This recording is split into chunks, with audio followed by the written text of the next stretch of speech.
পালন করে। এ বাবা যে মুসলমান ভাইরাও, আমি তাদেরকে বলতে চাই রে বাবা, নবীর আগমন দিবসে সুন্নিরা খাই বিরানি আর ওয়াহাবিদের গায়ে ওঠে চুলকানি, ঠিক না? আমরা নবীর আগমন দিবসে খুশি মানাবো, তোরা যত পারবি চুলকা, তোদের জন্য আছে কি মহলম। হ্যাঁ, এই মহলম লাগা, আর তোর মহলমের জায়গাটাই এমন ভাবে তুই চুলকা যেন বুঝতে পারিস যে সুন্নিদের কত নবীর মোহাব্বত ভরা। জি, নালে পরে এই ব্যক্তি বলতে পারে যে নবীর আগমন দিবস করা চলবে না। জি, এই বাবা জি, যেই নবী মুস্তাফার আগমন দিবস রে বাবা আমার আল্লাহ পাক আল্লাহ তাআলা করেছেন, জোরে বলেন আমার নবী মুস্তাফার আগমন দিবস আল্লাহর ফেরেশতারা করেছে নবীজির আগমন দিবস। এ বাবা যে মুসলমান ভাইরো, ওগো আমার সোনা মানিকেরও, নবীজির আগমন দিবস সাহাবা একরামগণ করেছেন, নবীজির আগমন দিবস নবীগণেরা করেছেন, নবীজির আগমন দিবস বাবা যে আল্লাহর ওলিরা করেছে। নবীজির আগমন দিবস বাবাজি আমরা সুন্নিরা করে থাকি। আর এই বোকা বলছে যে জাশনে ঈদে মিলাদুন নবী কোন কোরআনে কোন হাদিসে নাই। বাপের বেটা বাপ যদি হয় এটা আমাদের সামনে এসে বলো, আর তুমি দেখাও কোন হাদিসে আছে যে জাশনে ঈদে মিলাদুন নবী করা যাবে না। হ্যাঁ, আচ্ছা বলুন তো, আমরা 15 আগস্টে আমরা স্বাধীনতা দিবস পালন করি না, করি না? কি গো করি? আচ্ছা বাবা, করাটা জায়েজ আছে না হারাম?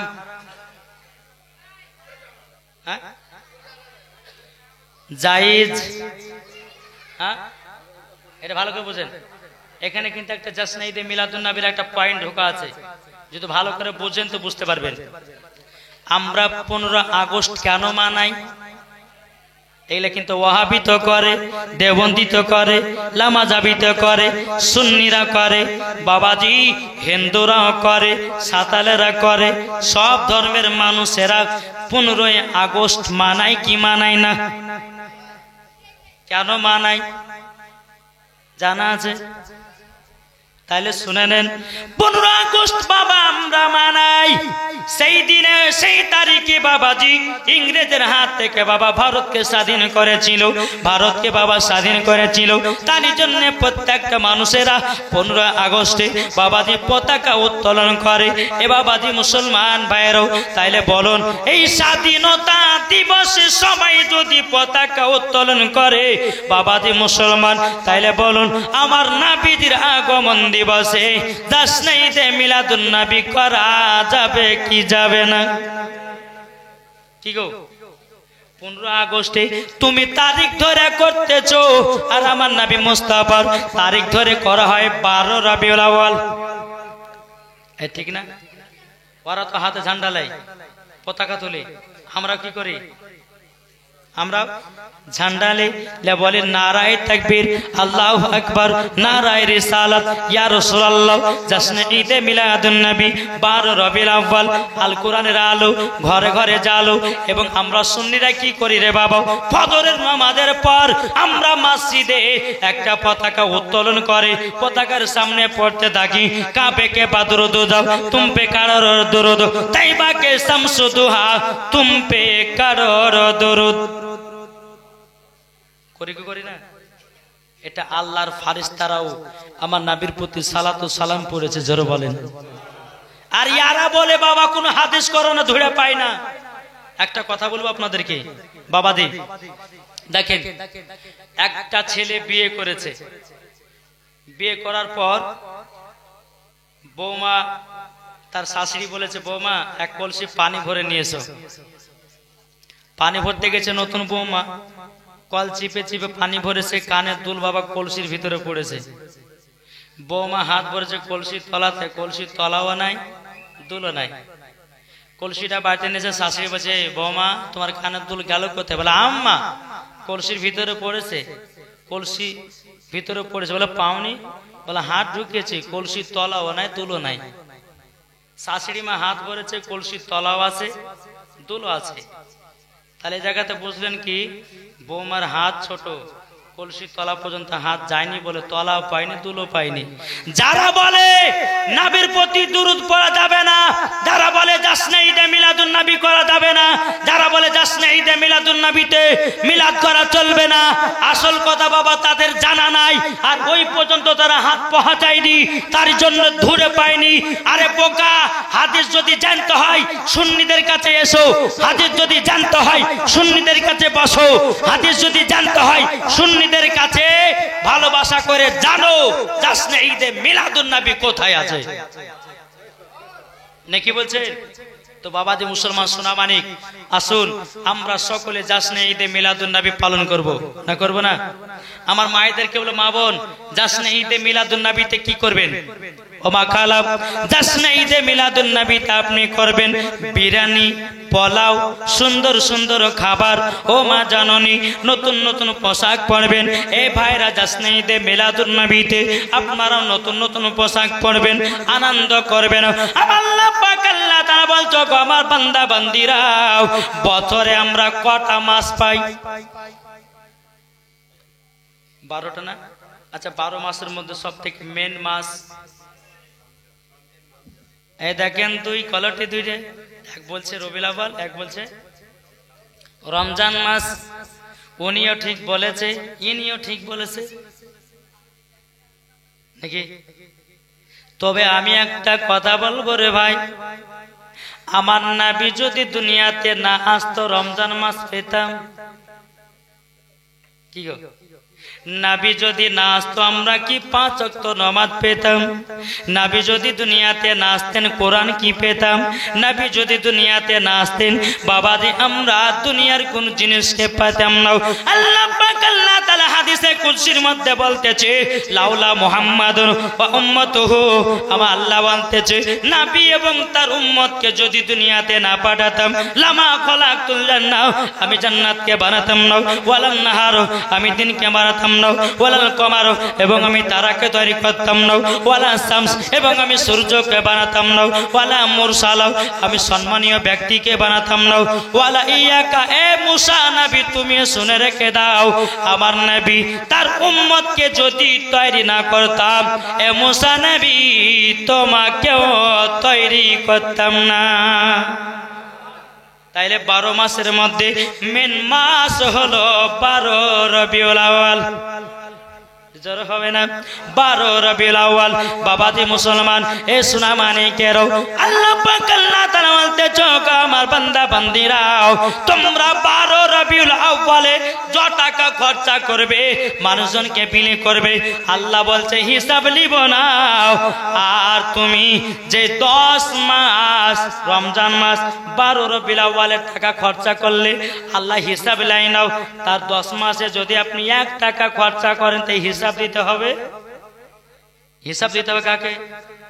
আল্লাহকে।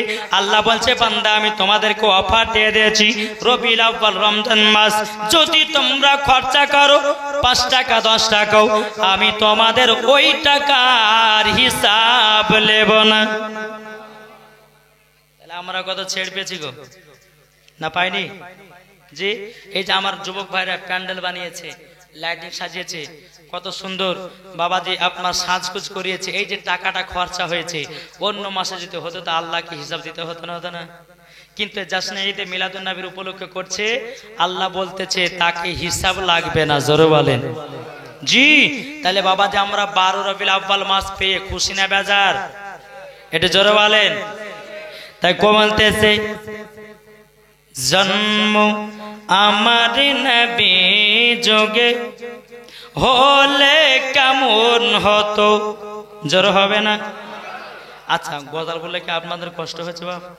জি, যাদের দিলেতে বাবা নবীর মহব্বত আছে বাবাজি, তারাই নাতের পাগলা, তাই না? তাই বলছে দুনিয়ানে রাসূল পাক দেখিলে কেমন হতো, জন্ম আমার নবী যোগে হলে কেমন হতো, জন্ম আমার নবী যোগে হলে কেমন হতো,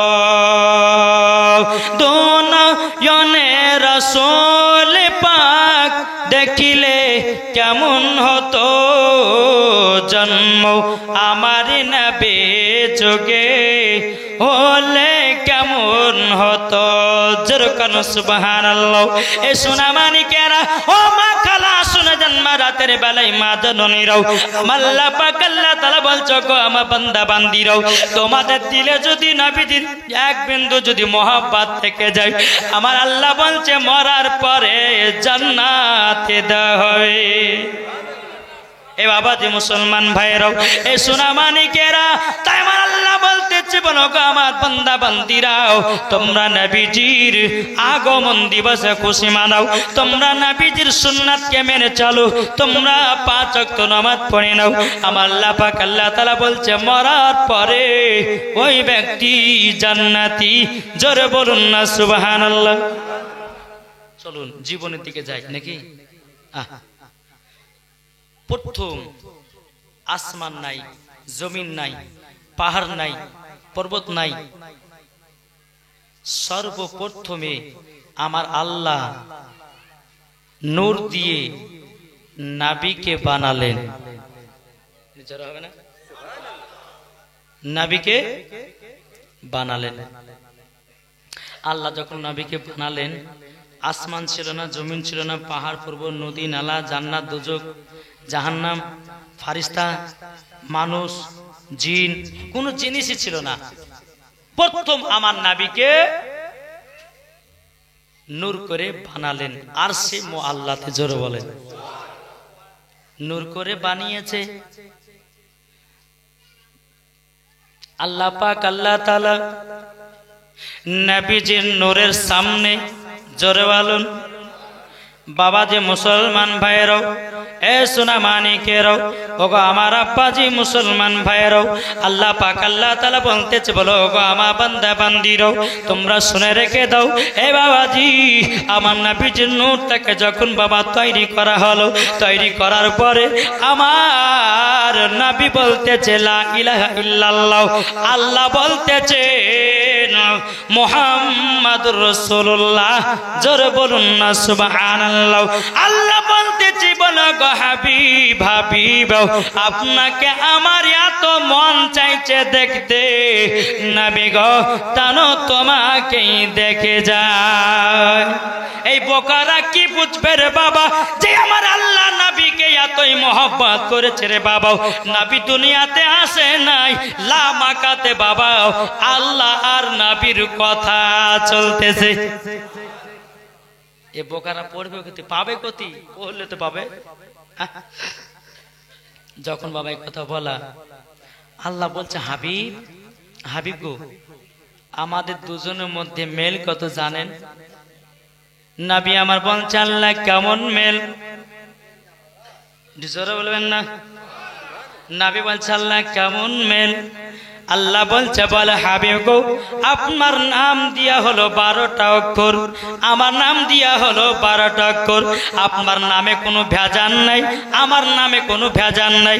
আপনার নামে কোনো নুকতা নাই, আমার নামেও নুকতা নাই। তাইলে দেখুন নবী এবং আল্লাহর ভিতরে কত মহব্বত। ও ভাইরা ও যুবক ভাইরা এই সোনা মানিকেরা একটু মন দিয়ে শুনুন রে বাবা, ওয়াজটা শুনলে পরে ঈমান তাজা হয়ে যাবে।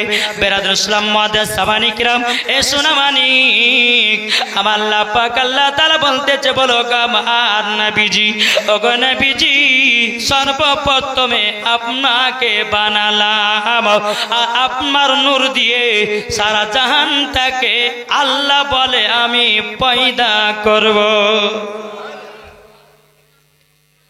আল্লাহ বলতেছে বলে হাবিব গো আপনাকে দুনিয়াতে যেদিন আমি পাঠাবো ওগো হাবিব আপনি হলেন প্রথম, আপনি হলেন শেষ। ওয়া খাতামান নবিয়্যিন আপনার পরে কোনো নবী আসবে না, আপনি হলেন প্রথম, আপনি হলেন শেষ। ওগো নবীজি আপনাকে যখন দুনিয়াতে পাঠাবো আপনার একটা কলমা হবে লা ইলাহা ইল্লাল্লাহ মুহাম্মাদুর রাসূলুল্লাহ সাল্লাল্লাহু তাআলা আলাইহি সাল্লাম। আল্লাহ বলতেছে বলছি বলো গো আমার হাবিব, ওগো আমার হাবিব, আপনার নাম দিয়ে 12টা অক্ষর, আপনার নাম দিয়ে 12 অক্ষর, এই 12 12 24টা অক্ষর দিয়ে একটা কলমায় তৈয়ব তৈয়ার করব। ওগো নবীজি দুনিয়াতে যাবেন, এই কলমাটা পড়িয়ে পড়িয়ে সকলকে মুসলমান বানাবেন। ওগো নবীজি, যারা আপনাকে মোহাব্বত করবে গো নবী, যারা আপনার চেহারা দেখবে, তারা সঙ্গে সঙ্গে কলমা পড়ে মুসলমান হবে।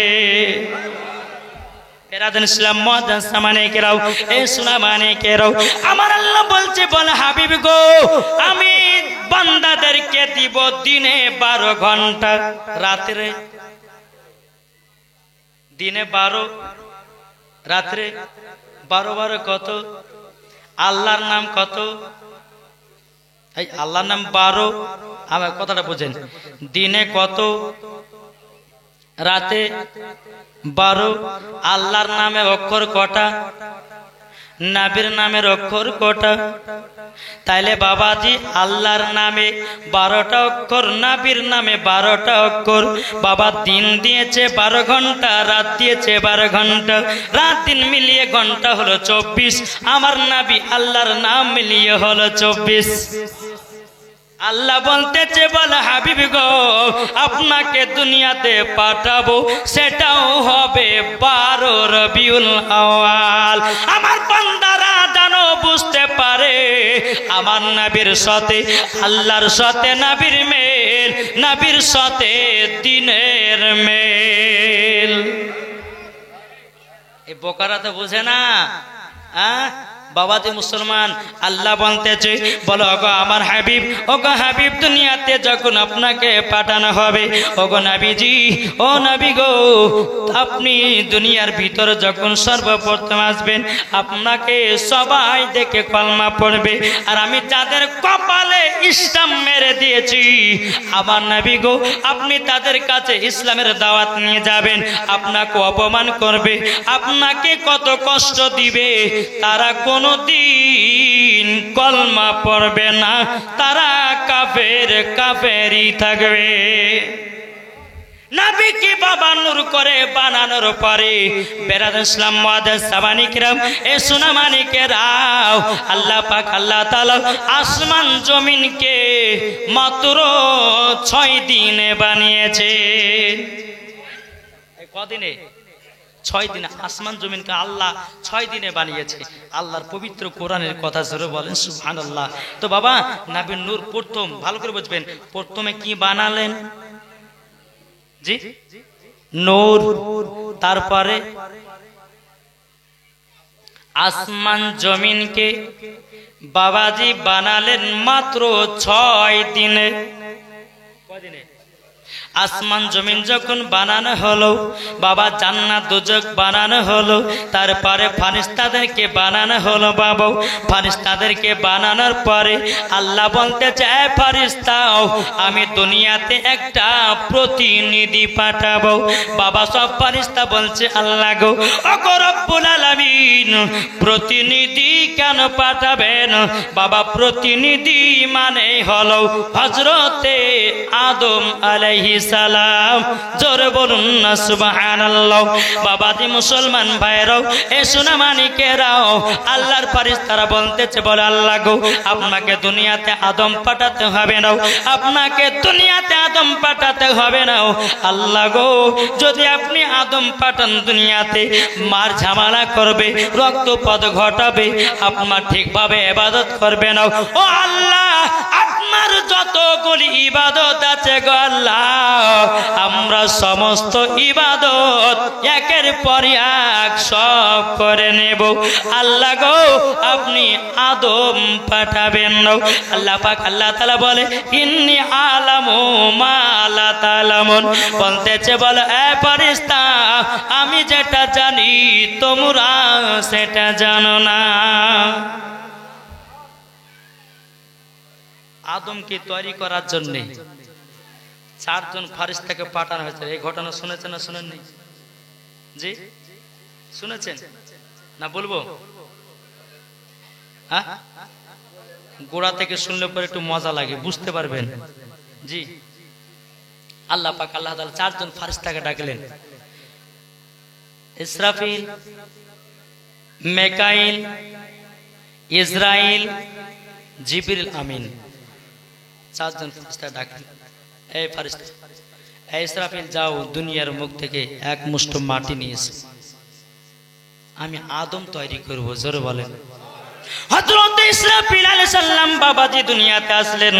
আসার পরে বাবাজি মাটির দিকে হাত বানাতেছে, মাটি হাও হাও হাও হাও করে কান্না করে। মাটি বলছে, ওগো ইসরাফিল আলাইহিস সালাম, আপনাকে আমাকে নিয়ে গিয়ে গুনাহগার মানুষ তৈরি করো নাও, পাপী গুনাহগার মানুষ তৈরি করো নাও। বাবাজি মাটি হাও হাও করে কান্না করতেছে। বাবা হযরত ইসরাফিল আলাইহিস সালাম আল্লাহ পাক আল্লাহ তাআলা কাছে বলছে, আল্লাহ গো, ওগো রব্বুল আলামিন, আমি দুনিয়াতে কি এক মুষ্ঠ মাটি আনতে পারলাম না। বাবাজি মুসলমান ভাইরাও, আল্লাহ পাক আল্লাহ তাআলা দ্বিতীয় নাম্বার ফেরেশতাকে বলল, ও মেকাইল যাও, দুনিয়াতে যাও যাও যাও যাও, যাওয়ার পরে এক মুষ্ঠ মাটি নিয়ে এসো। বাবাজি মুসলমান হযরতে মেকাইল আলাইহিস সালাম তিনি দুনিয়ার সরজমিনে আসলেন। বাবা মাটির দিকে হাত বাড়ায়, মাটি কান্না করতেছে। মাটি বলছে, গো মেকাইল আলাইহিস সালাম, আমাকে নিয়ে গিয়ে পাপী গুনাহগার মানুষ তৈরি করো নাও, আমাকে নিয়ে যেও। মেকাইল আলাইহিস সালাম মাটির কান্না শুনে বাবা মাটি নিয়ে যেতে পারল না। আল্লাহ পাক আল্লাহ তাআলাকে বলে, আল্লাহ গো, আমি তো দুনিয়ার বুক থেকে এক মুষ্ঠ মাটি নিয়ে আসতে পারলাম না। হযরতে বাবা জিবরিল আমিনকে বলো, গো আমার জিবরিল যাও, দুনিয়ার মুখ থেকে এক মুষ্ঠ মাটি নিয়ে এসো। হযরতে জিবরিল আমিন দুনিয়াতে আসলেন। বাবা মাটির দিকে হাত বাড়ায়, মাটি হাও হাও করে বাবা কান্না করতেছে। এত কান্না এত কান্না, বাবাজি হযরতে জিবরিল আমিন তিনিও মাটি নিয়ে যেতে পারলেন না। তাহলে কটা ফেরেশতা ঘুরে গেল? তিনটে। হযরতে ইসরাইল, অনেকে বলে আজরাইল, বলে না, অনেকে মানুষ বলে যে আজরাইল, কিন্তু বাবা আজরাইল নয়, ওনার নাম হলো ইসরাইল মালাকুল মাউত। কি ইসরাইল কি একটু বলেন তো কেউ? ইসরাইল। এখন অনেক মানুষ বলছে যে এখন ইসরায়েলের সঙ্গে ফিলিস্তিনের যুদ্ধ। আরে বাবা, ইসরাইল নামটা এরা কোথায় পেয়েছে? এই নামে নাম রেখেছে এরা, হ্যাঁ, কিন্তু শব্দটা হবে ইসরাইল। আল্লাহ চায় ইসরাইল দুনিয়াতে যাও, এক মুষ্ঠ মাটি নিয়েছে। হযরতে ইসরাইল আলাইহিস সালাম তিনি দুনিয়ার জমিনে আসলেন। বাবা মাটির দিকে হাত বাড়ায় কান্না করতেছে। বাবা মাটির দিকে কান্না করতেছে, এত কান্না এত কান্না। ওগো ইসরাইল আলাইহিস সালাম, আমাকে নিয়ে গিয়ে গুনাহগার মানুষ তৈরি করো না, আমাকে নিয়ে গিয়ে পাপী গুনাহগার মানুষ তৈরি করো না, করো না, করো না। বাবাজি মুসলমান, এই সূরা মানিকের মাটি কান্না করে। হযরতে ইসরাইল আলাইহিস সালাম বলতেছে, মাটি রে, কান্না করে কোন লাভ হবে না, আল্লাহর হুকুম হয়েছে, আমাকে নিয়ে যেতেই হবে, কোনো ছাড় নাই, কোনো কথা নয়, কান্না শুনবো না। বাবাজি মুসলমান ভাইরাও, হযরতে ইসরাইল আলাইহিস সালাম বাবা জমিনে একটা বাবা থাবা দিয়েছেন। কিতাবের মধ্যে পাওয়া যায়, কোন কিতাবের মধ্যে বলতেছে হযরতে ইসরাইল আলাইহিস সালামের এক থাবাতে বাবা 40 মণ মাটি উঠেছে। কত কত? কোন কিতাবের মধ্যে বলছে 60 মণ, কোন কিতাবের মধ্যে বলছে 70 মণ। বাবাজি শুধু মাটিতে জমিনে বাবা একটা থাবা দিয়েছি, 40 মণ বাবা মাটি উঠেছে রে বাবা। তাহলে চিন্তা করুন না, হযরতে ইসরাইল আলাইহিস সালাম যদি এক মুষ্ঠ মাটি নিয়ে যেত কত মণ হতো? আচ্ছা, থাবাতে মাটি উঠবে বেশি না মোটে? জি, মোটে। মাটি নিয়ে গিয়ে আল্লাহকে বলছে, আল্লাহ আমি দুনিয়া থেকে এক মুষ্ঠ মাটি নিয়েছিলাম, মাটিগুলো রাখা হলো। আল্লাহ পাক আল্লাহ তাআলা আজাজিলকে বলছে যে এখন বর্তমান শয়তান মানুষকে, ইমানদার মানুষকে ধোঁকায় ফেলে না, ফেলে না? চলুন, আল্লাহ বলছে আজাজিল আদম তৈরি করতে হবে। আজাদিল আদম তৈরি করলো বাবা। আদম তৈরি করার পরে বাবাজি মুসলমান ভাইয়েরাও আদমের ভিতরে বাবা আত্মাকে বাবা আপনার ঢুকিয়েছে, কিন্তু আত্মা বারবার ঘুরে ঘুরে বাবা পালিয়ে আসতেছি, কোনো মতে আদমের ভিতরে থাকে না। আল্লাহ বলছে বলে আরে আত্মাও কি ব্যাপার, তুই কোনো বারবার বাইরে চলে আসতেছি? আত্মা বলছে আল্লাহ গো আমি সব সময় নূরের আলাতে ছিলাম, আদমের ভিতরে যায় অন্ধকার, অন্ধকারে থাকতে ভালো লাগে না। আল্লাহ পাক আল্লাহ তাআলা বলে ফেরেশতা যাও আমার নবীজির নূরে মুহাম্মাদি থেকে কিছুটা আলা নিয়ে আদমের ভিতর আলা করে দাও আর আত্মাটাকে প্রবেশ করে দাও। জোরে বলুন না সুবহানাল্লাহ। বাবাজি মুসলমান ভাইয়েরাও এ সোনা মানিকেরাও যখন বাবাজি আদমের ভিতরে নূরের আলাতে আলা করে দেওয়া হলো, বাবাজি আত্মাটা ভিতরে প্রবেশ করলো। আল্লাহ পাক আল্লাহ তাআলা বলছে এ ফেরেশতা তোমরা আদমকে তাজিমি সিজদা করো। বাবাজি মুসলমান ভাইরাও এ সোনা মানিকেরাও বাবাজি সমস্ত ফেরেশতারা আদমকে তাজিমি সিজদা করলো, কিন্তু আজাজিল সিজদা করলো না। বাবাজি আল্লাহ পাক আল্লাহ তাআলা বলতেছে ফাসা জাদু ইল্লা ইবলিস আবা ওয়াস্তাকবারা ওয়া কানা মিনাল কাফিরিন। আল্লাহ পাক আল্লাহ তাআলা সমস্ত ফেরেশতাদেরকে আদমের প্রতি তাজিমে সিজদার অর্ডার হুকুম দিল, সমস্ত ফেরেশতা বাবা সিজদা করলো, আজাজিল করলো না। আল্লাহ পাক বলছে বলে আজাজিল যাও তোর সমস্ত ইবাদত বরবাদ, তোকে ইবলিস বানায়া দিলাম, কাফের বানায়া দিলাম। জানা আছে আজাজিল কত বছর ইবাদত করেছে? কি গো হ্যাঁ 650 কোটি বছর আল্লাহর ইবাদত করেছিল। কত? 650 কোটি বছর। আমরা দুনিয়াতে বাঁচছি কত? কি গো হাইয়েস্ট 100 বা 110 বা 115 নাকি গো? এই শুনতে পেয়েছেন? বেরাদার ইসলাম মুআজ্জিন সামানি কিরাম এ সোনা মানিকেরাও ওগো আমার আব্বাজি মুসলমান ভাইরাও এ বাবাজি মুসলমান, আল্লাহ পাক আল্লাহ তাআলা বলতেছে বলো গো আমার বান্দা বান্দিরাও, ওগো আমার বান্দা বান্দিরাও তোমরা যদি নবীকে এক বিন্দু মোহাব্বত করে নিতে পারো, আল্লাহ বলছেন মরার পরে জান্নাতি জান্নাতি। জোরে বলুন না সুবহানাল্লাহ। বাবাজি নামাজ পড়ে জান্নাতি হতে পারে না হতে পারে, রোজা করে জান্নাতি হতেও পারে না হতে পারে, দান করে জান্নাতি হতেও পারে না হতে পারে। এ বাবাজি মুসলমান আমার আল্লাহ বলছে যার ভিতর ঈমান আকীদা ঠিক আছে মরার পরে ওই ব্যক্তি জান্নাতি জান্নাতি।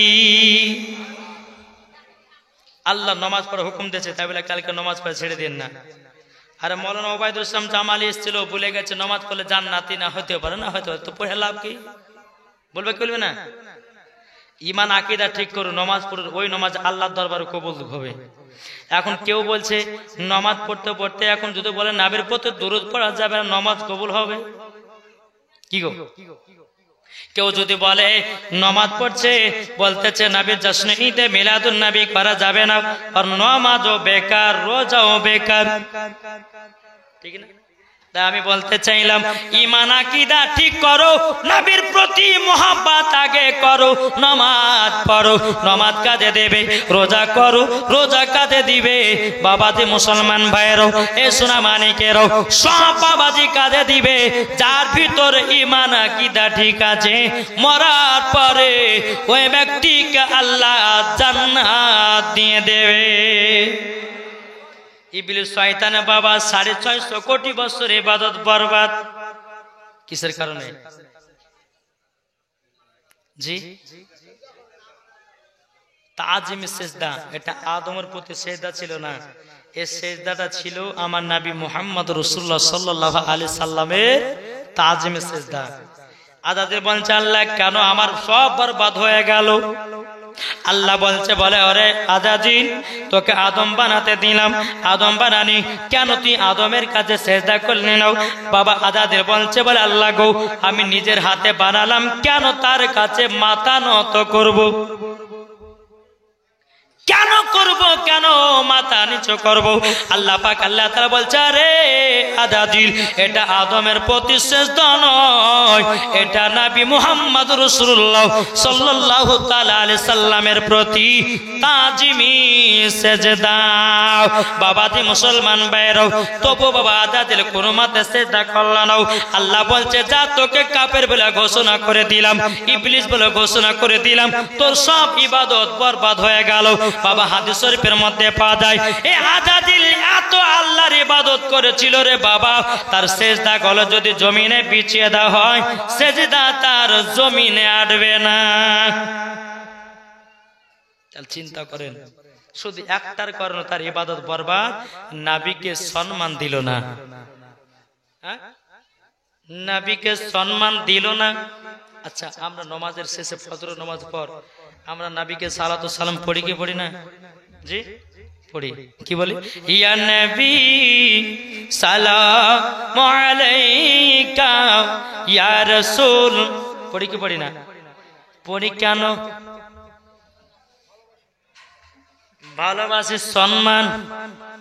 আচ্ছা বলুন, আপনি বাড়িতে বসে আছেন, আপনি বাড়িতে বসে আছেন, হয়তো মসজিদের ইমাম সাহেব রাস্তা দিয়ে হেঁটে যাচ্ছে, আপনি বলছেন ইমাম সাহেব একটু আমার বাড়িতে আসেন। তো ইমাম সাহেবকে দাঁড়িয়ে যাওয়া, ইমাম সাহেবকে দেখার পর দাঁড়িয়ে যাওয়াটা হচ্ছে কি একটা সম্মান, বুঝলেন না? সম্মান। তো বাবাজি আল্লাহ বলতে, আজাজিল তুই আদমকে সিজদা করলি না, মানে আমার নবীকে সম্মান করলি না, তার জন্য তোর সব বেকার বরবাদ। আজাজিল কিন্তু বাবা রাগে বলতেছে, বলে আল্লাহ আমার সব যখন বেকার হলো, কয়েকটা জিনিস চেয়ে নিব, দিবা। আল্লাহ বলছে, আরে শয়তান কি নিবি বল। আজাজিল বলছে, ইবনে বলতে চাল লাগো আল্লাহ, আমি যেন প্রত্যেকটা মানুষের রক্ত শিরায় যেন ঢুকতে পারে। আল্লাহ বলছে, বলে আজাজিল এ শয়তান যাও, আমি তোকে ক্ষমতা দিয়ে দিলাম। বেরাদুল ইসলাম মুআজ্জাজ সামানিকরাম, আজাজিল বলতেছে, শয়তান বলতেছে, বলে আল্লাহ গো, আল্লাহ আরেকটা নিতে চাই। আল্লাহ গো, আমি প্রত্যেকটা মানুষের যেন রূপ ধারণ করতে পারি। আল্লাহ বলতেছে, দাও, আমি তোকে সব দিলাম, কিন্তু সব মানুষের চেহারা অবিকল করতে পারবি, কিন্তু আমার নবীজির চেহারা মুবারক অবিকল করতে পারবি না, এটা তোকে ক্ষমতা দেব না। এখন মানুষ ধোকাতে পড়ছে না, পড়ছে না? আল্লাহ বলতেছে, বলে আজাজিল তুই আমার বান্দাদের শরীরে রক্ত শিরায় শিরায় ঢুকবে, তুই যত খারাপ পথে নিয়ে যান না কেন, তুই যদি একটা মানুষের শরীরে ৭২ বার করে যদি তুই ঢোকা বেরা করিস, আল্লাহ পাক আল্লাহ তাআলা বলতেছে, আমি তাকে ক্ষমা করব ১০০০ বার। তাহলে বাবা সোনা মানিক, চিন্তা করে দেখুন, এই শয়তান আমাদেরকে ধোকায় ফেলে কি ফেলে না? এখন এখানে জলসা হচ্ছে, ঝমঝম ঝমঝম করে আল্লাহ পানি দিয়ে দিল, অনেকে মানুষ আল্লাহকে দেখতে পায় না, এত সুন্দর জলসাটা হয়েছিল, পানি হতে লাগলো। কি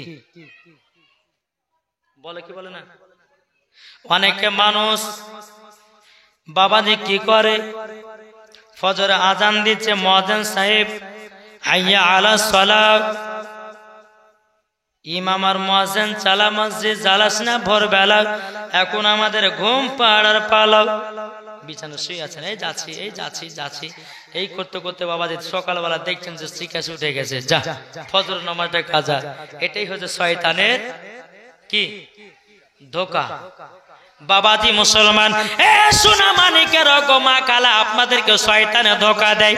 অনেক মা যখন আপনার আয়নার সম্মুখে দাঁড়ায়, মাথা আপনার চিরুনি দিয়ে বাবা মাথার চুলগুলো আছড়ায়, আছড়ানোর পরে বাবাজি মনে মনে ভাবে যে মধ্যে সিটি রাখবো না বামে সিটি রাখবো, না চুলগুলাকে ভালো করে ডিজাইন করে রাখবো। এটা শয়তানের খেলা, শয়তানের খেলা। একবার মায়েরা দেখবেন মাথায় কাপড় দেয়, হয়তো কাপড় দিয়ে ভালো লাগছে না, শয়তান তাকে মানা করে মাথায় কাপড় দিস না, তোর দিকে যুবক ছেলেরা তাকাবে না। এটাও কি গো শয়তানের ধোকা। তাহলে এই শয়তানের ধোঁকা থেকে আমাদেরকে বাঁচতে হবে না, হবে না?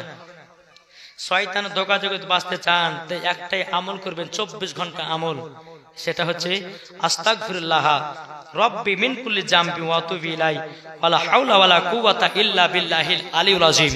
যদি এত বড় না বলতে পারেন তো আস্তাগফিরুল্লাহ আস্তাগফিরুল্লাহ আস্তাগফিরুল্লাহ আস্তাগফিরুল্লাহ 24 ঘন্টা পড়বেন। আল্লাহ বলছে ওর কাছে কোনো শয়তান ভিড়তে পারবে না। জোরে বলেন জি।